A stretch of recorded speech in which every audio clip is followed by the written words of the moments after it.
I guess the most valuable lesson I learned was during the student movement because I was reluctant to get involved because my mother insisted, don't you get involved there because you're going to get locked up. But I had met this girl at Clark who was a freshman, and I was a freshman, and she was from South Carolina.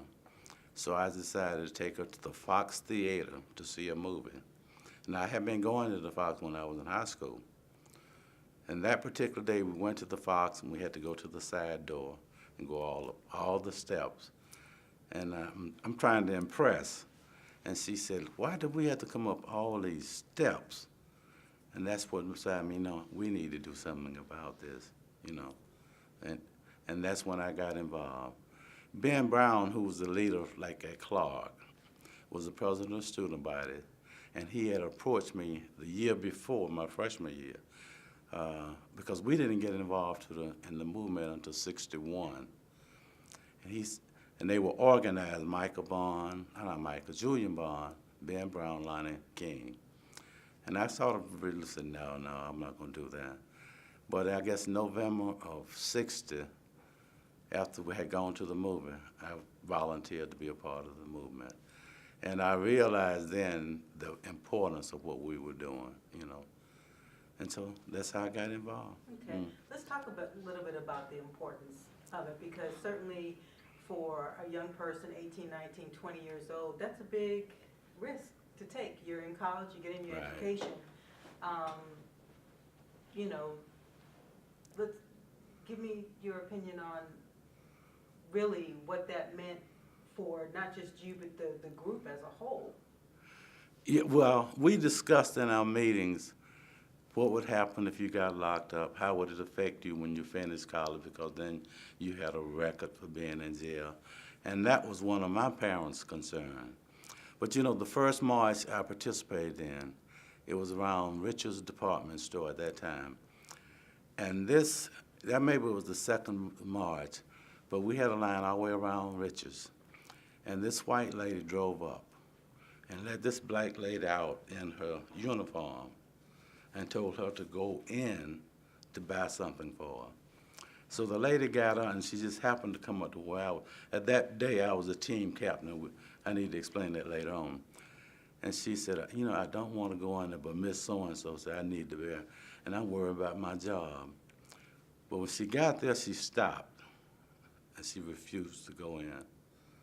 And that meant a lot to me, because I'm sure when she got back, they fired her. Because Miss Mary, whatever her name was, wasn't crossing the line, but she was going to send this black lady across. And she refused to go. And so that sold it for me right at that point. That was it. I said, got to keep doing it, Yeah. Let's talk a little bit about what it meant being a team captain. What was involved Well, in that? the team captain's major problem was, after the first march, we discovered that Captain Little, who was this mean white police officer, would sort of harass you if you got too close because he said you were obstructing the entrance to the place. So we had to have like 3 feet between us as we marched. So the team captain was, well, it was more than that, because what we did the night before, we would use a chalkboard and outline the streets and the stores that we were going to picket. And our job was, once we got down there, because normally we would have 700, 800 students that would show up. Before we left campus, the team captain said we got Broad Street around Richard, or Forsyth Street. Well, then once we got there and dispersed, everybody that was under my team followed me to wherever we were going. So they were split up. Because once we started marching, they got all intermingled. So we said, hey, Billy has team captain A. So A team, when you get downtown, everybody go to A, which is going to Broad Street or Forsyth Street, wherever the street was. Okay. Were you involved at the Quadrangle? They had about 2,000 students that met up at the library, and they marched to the Georgia State Capitol. No, I was not involved in that. Okay. And any memories about Warren Memorial United Methodist Church? What about that? Warren, and just how it's related to the movement. I know meetings and things were. Yeah, basically that was it. We just had meetings in there. Because when we met, see, we had students from Spelman, Morehouse, Clark, and Morris Brown, and we found out the classroom, first we would meet at Morehouse or somewhere. It was easy to meet in a church because it had more room in there. So basically that's it. Okay. And tell me a little bit about the Atlanta Inquirer, just what it being a major vehicle for the students and getting the messaging out. Yeah, I think basically the Inquirer informed the black community, hey, those students are doing something that's going to benefit this community. Follow them, listen to what they have to say. And for the most part, the people did. They did not cross that picket line. Okay. Did you have any dealings with either Mr. Hollowell or Howard Moore, both attorneys? Right, not Howard Moore, but I did deal with,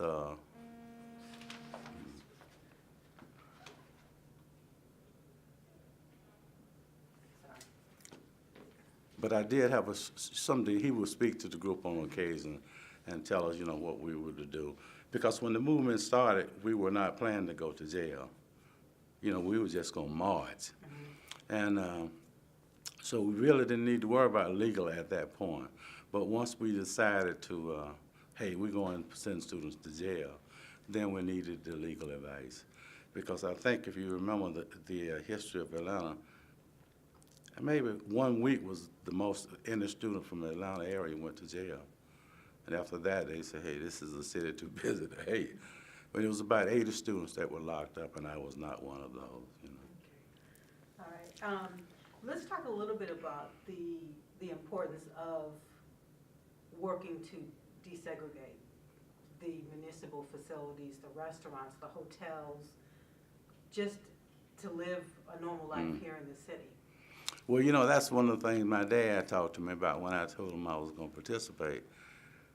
He said, if you go to college, you need to improve things for you, your children, and your children's children. And so that was my goal, And I insisted that to even my kids, hey, in order to appreciate those things and be able to use them, you're going to have to get an education to do it. Because, see, when I grew up, we couldn't go to the Magnolia Room at Richards. We couldn't eat in a restaurant downtown, even though if you had the money. And what the people didn't realize, had they let us eat at the Magnolia Room, most of us couldn't afford it. We had to turn around anyway. We didn't have money to eat in there. So it was like a big, I don't know, big you-know-what. You fought for it, just for that right to go if you could go. And so it worked out for us. And the movement didn't last that long either, What do you attribute that to? A lot of people won't give him credit, but I attribute a lot of it to a former mayor named William Hartsfield. Hartsfield, I don't think, was so much in favor of integration, but he loved Atlanta, I think. And he wanted to make sure that this city got everything that it needed. And he knew that that movement would hurt the city. And it seemed like it was either Senator Leroy Johnson or Hollowell that mentioned to us once that Hartsfield is the one who got the business and said, look, you all let those kids eat because we don't want that blight on our record as a city. And so it was one of those things where, I don't know, we felt it at that time, and went through it with it. Let me ask you, from the time that you were involved, what is your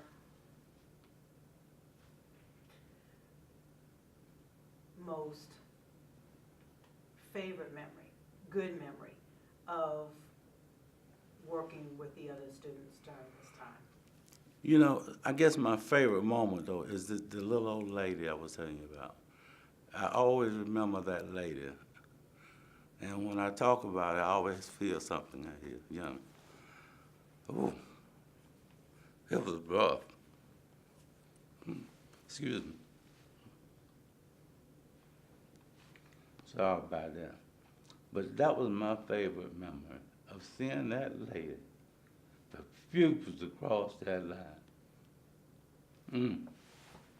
I'm sorry. But you do realize that seeing you all there gave her the strength to do that. Yeah, I'm sure it did. Because She came down to go in, but she refused to go. That was powerful. That was powerful. Any,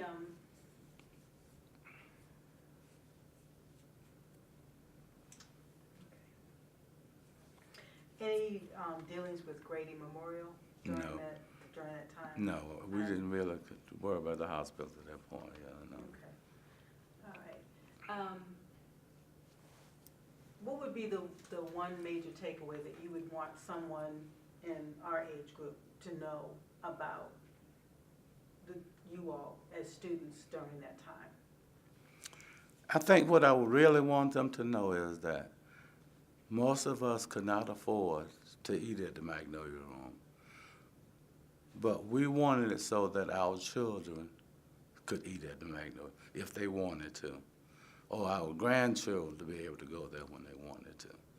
See, I went to school here in Atlanta, and when I was in school, Turner High, this is where I went to high school, was green and white, and there was a school called O'Keefe that was on Georgia Tech campus.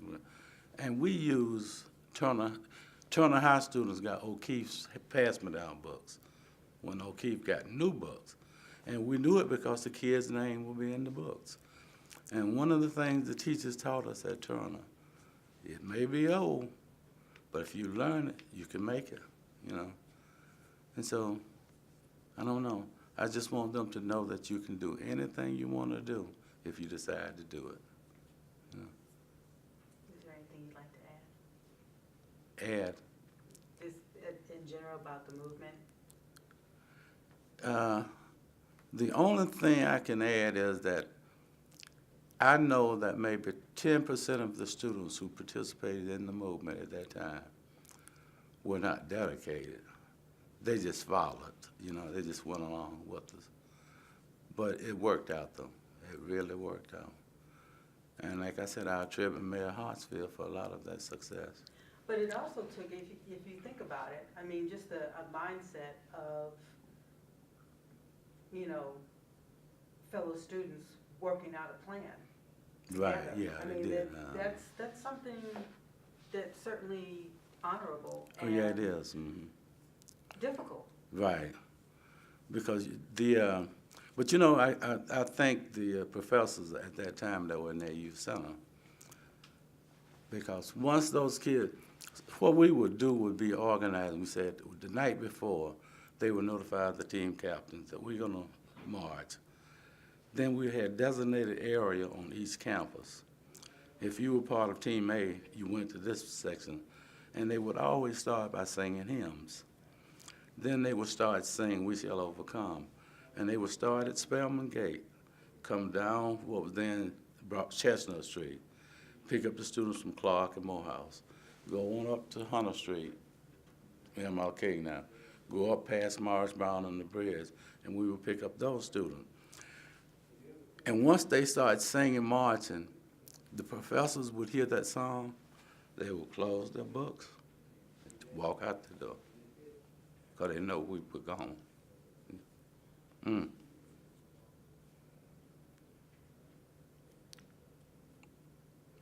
It's still rough, though, you know, I talk about it, it's boom.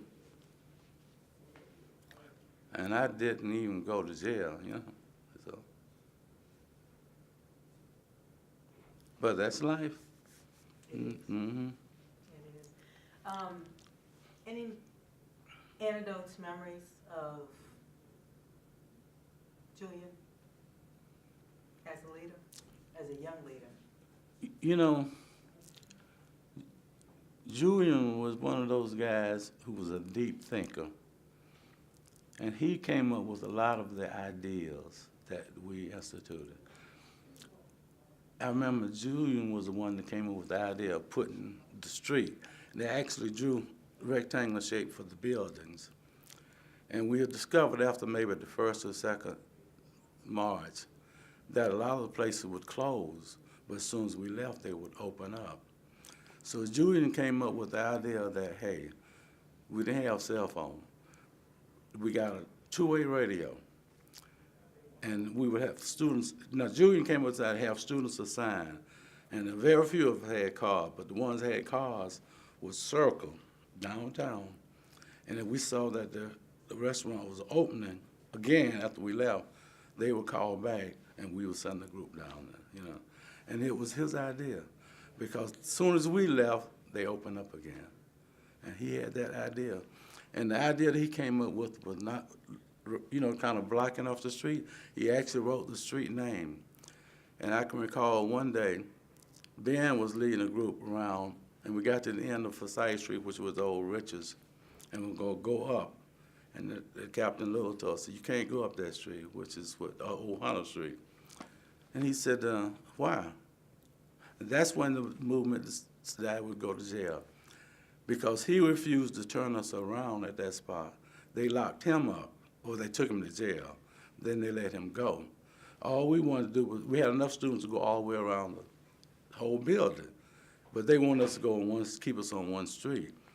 And after that particular incident, they decided, hey, we're going to go to jail because we're going to go around. And I think that's the day they locked up maybe about 75, 80 students. And they stayed in jail for 1 week. And the professors gave them, sent the books down, and they studied while they were in school, you know. But this sort of touching, think what, you know, and then I regret that I didn't do it earlier, you know, because I used to, you know, go to the Fox when I was in high school, go up all those steps, and never thought about it until that girl said, it's a lot of steps, you know. And I said, man, it is a lot of steps. Why do we have to go around to that back? But Ben was one of my big influences too, though, Ben Brown, because I had known Ben before. He was at Clark when I was at Turner, but we had a jazz band, and we played at a lot of the clubs and a lot of the white clubs. So he would tell me what they were planning to do beforehand. And he was the first one to say, look, you need to join us. And I kind of refused at first. But I'm glad now that I got involved. Yeah, I really am. That is a sad part of my life. It's sad that we had to go through that, you know. And my dad, who was a person who didn't talk much, had fought in World War II. And then he only told me during the movement about some of the things he had experienced. So he was for it, you know. But that was it. Basically, that was it. Like I said, I get teary sometimes just talking about it or thinking about it. Because I didn't have the only negative thing I had was this guy, Captain Little, and I can't remember the sergeant, actually tripped me up walking on the street one day. And when I fell, he said, you were blocking this doorway. But he knew he hadn't tripped me, you know. But I got him and kept going, so that was the end of that. He didn't bother me. A lot of my friends went to jail, you know, and fraternity brothers. But that was it. It was a good time in Atlanta at that point, you know, so we made it. Mm. Did any of them share for them what it was like while they were in there? Oh, yeah, they didn't have any problems at all because most of them were confined in room cells together. And they could study, have study sessions, so they were treated well. They were treated extremely well. And we didn't know it at the time, but they had worked it out through, I guess, SCLC for somebody to pay the bond, and they refused to. And we didn't know it, but Dr. Warren and Jesse Hill put up that money to get us out of jail, get them out of jail. And so, you know, we didn't know that at that point because they kind of stayed away from us, you know. But Julian and Melanie King and Ben Brown they were the heroes of that movement. They really were. And Julian was a deep, deep thinker, you know. And I mean, he was ahead of his time. He could sit down and plan out things for 2 years, and it was just like that, pop right in place, you know. So I admired him a lot because he was maybe 2 or 3 years older than I was. And he was thinking deep at that point, you know. And then his dad was deep, you know. So Dr. Bond taught me in graduate school. So he got it naturally, you know. And I think his dad maybe talked to him a lot. It probably helped him come up with those ideas. But he had it together. He really did. And I think he was dating Alice at the time. They weren't married. He was just dating her. So. But he was a good guy, though, Julian. He was.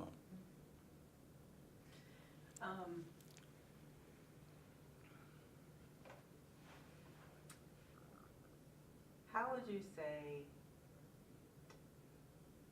like, when there seemed to have been some positive changes happening because of the student movement, when things started to unlock and become a little bit free-flowing, it didn't happen all at once, but just nugget by nugget, how did that make you all feel?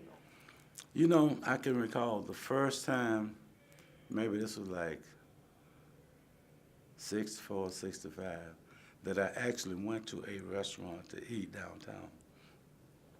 And it was amazing, the feeling I got. Even though I got stares, it just felt good to be able to walk in there and order what I wanted to. And I think that was maybe 64. Because like I said, we didn't have money when we were in college to even go there. And had they just said, come on, sit down, we'd have to turn around. You know, we didn't have any money. But it was, and it got a little better each year. You know, you could do a little more. And the more I made, the more I could do. And so it went well. But now, it was like that until, what, maybe 69, before you could really feel that kind of comfortable by going in places, because you knew you would be a minority wherever you went. And I stress that to my kids. Get your education so you can do what you want to do. And you can afford to do what you want to do. Would you like to add anything? No, I think that's it. Because really, I started talking about it, I get cheery.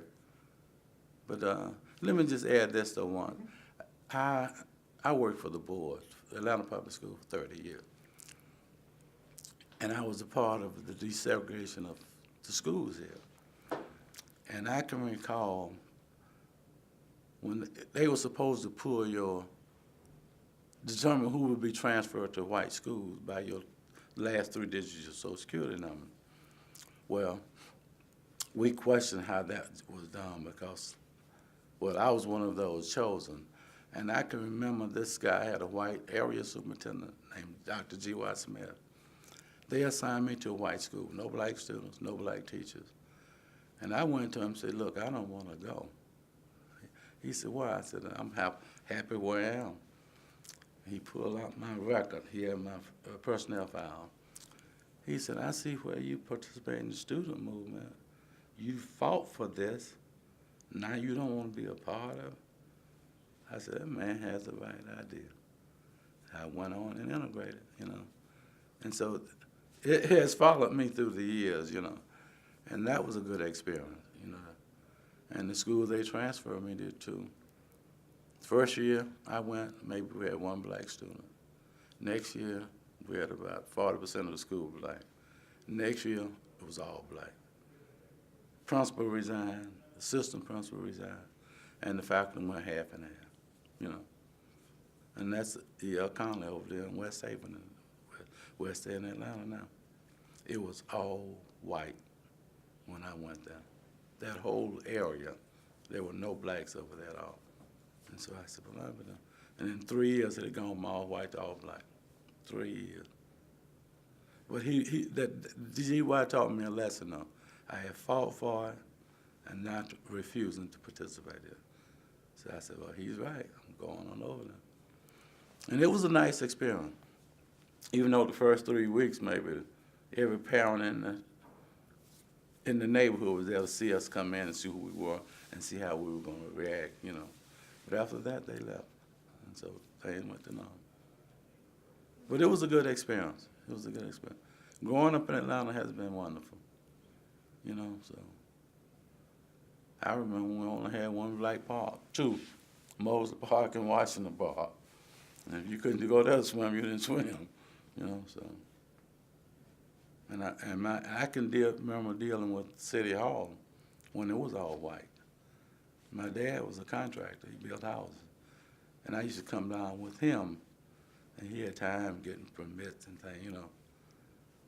It's much nicer now when you do it. It's much nicer. Just to see a black face behind that counter. Because when I came in today, I was surprised. All these I don't come down here much. I said, look, all these black faces. Oh, I felt good, you know. But that's it, though. That's basically it. Okay, well, we're gonna go ahead and grab